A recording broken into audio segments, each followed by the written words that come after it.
এক ছিল ছোট্ট পাখি, নাম তার টিয়া। টিয়া ছিল খুবই কৌতূহলী আর সাহসী।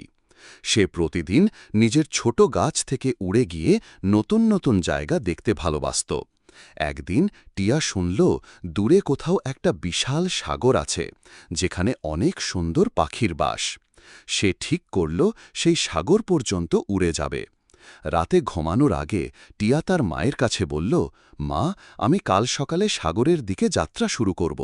মা বলল, সাবধান করিস, পথ কঠিন, কিন্তু আমি তোমার ওপর বিশ্বাস রাখি। পরের সকালে সূর্যের আলো উঠতেই টিয়া উড়ে চলল।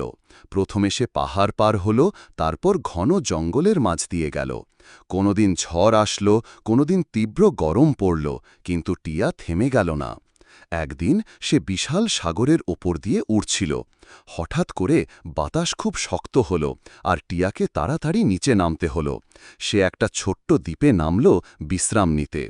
দ্বীপে টিয়ার নতুন বন্ধু পেল, ছোট ছোট সাপ, রঙিন প্রজাপতি আর এক বুড়ো কচ্ছপ। তারা সবাই তার যাত্রার গল্প শুনে অবাক হল।